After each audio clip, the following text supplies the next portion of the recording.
ड्रामे के अगले एपिसोड में आप देखेंगे कि जब शहरोज को मालूम होगा कि अब बाजी सारी उल्टने वाली है और सब कुछ उस पर आने वाला है, और उसकी मॉम भी उसे बता देती है कि राहिम पर अब हमदर्दी का भूत सवार हो चुका है। वो किसी भी तरीके से तुम्हें बचाना नहीं चाहता। शहरोज काफी ज्यादा डर जाता है कि अगर बाबा को मालूम हो गया तो क्या होगा, इसीलिए ही उसने जो प्लानिंग की है अब वो उसे अमल में लाने वाला है। यानी शहरोज के पास जो वीडियोस होंगी ऐमन और राहिम की, जहाँ पर राहिम उसे तसल्ली दे रहा होता है और उसके कंधे पर हाथ रखता है, वहाँ पर ऐमन काफी रो रही होती है और इन्हीं वीडियोस के जरिए ही वो अपने बाबा को अपनी तरफ कर लेगा। जैसा कि टीजर में आपको दिखाया गया है कि जब पुलिस वो ऐमन का बयान रिकॉर्ड करने के बाद वहाँ पर आती है राहिम के घर, तो उन्हें राहिम घर में नहीं मिलता, इसी वजह से वो उसे अरेस्ट नहीं कर पाते।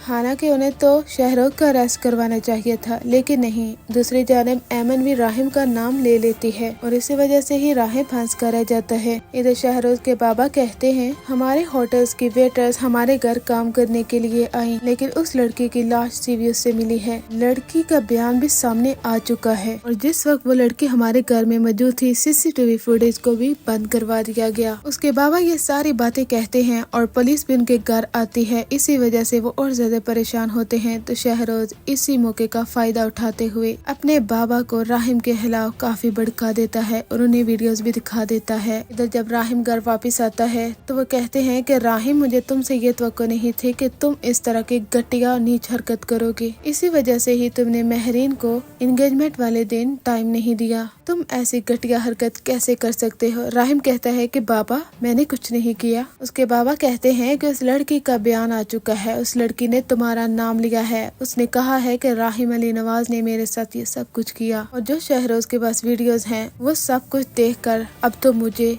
बिल्कुल भी यकीन उठ चुका है तुमसे। तुम जितनी भी सफाइयाँ पेश कर लो, मेरा शक यकीन में बदल चुका है कि तुम कल्प्रिट निकले हो। यहाँ पर राहिम को काफी गुस्सा आता है और वो गुस्से से शहरोज पर चिल्लाता है। उसके बाबा कहते हैं कि चिल्लाने से कुछ नहीं होगा, तुम मुजरिम साबित हो चुके हो और हमारी बदनामी करवा दी है तुमने। दुनिया वालों को क्या मुंह दिखाऊंगा मैं तो तुम्हारी तारीफें करता करता थकता नहीं था, लेकिन तुमने आज ये हरकत की है। लेकिन वो अपने बाबा से कहता है बाबा मेरा यकीन करें, आप मोम से पूछ लीजिए। लेकिन उसकी मोम जो कि उसकी सगी मोम नहीं है, और इसी वजह से ही तो उन्होंने ये ट्विस्ट रखा है कि एक बेटा उनका सगा है और एक सौतेला, ताकि उसकी मोम अब उसका साथ नहीं देती। वो कहती हैं कि शहरोज बेकसूर है, ये सब कुछ राहिम ने किया है। राहिम झूठ क्यों बोल रहे हो? और इसी वजह से ही पुलिस राहिम को अरेस्ट कर लेगी और उसके खिलाफ कार्रवाई शुरू हो जाएगी। राहिम काफी ज्यादा रोएगा क्या हर उसके साथ क्या हो चुका है, लेकिन अब वो ऐमन का इंतजार करता है कि ऐमन अच्छी तरह से सेहतियाब हो जाए। फिर वो उससे पूछेगा कि आखिर उसने उसका नाम क्यों लिया है।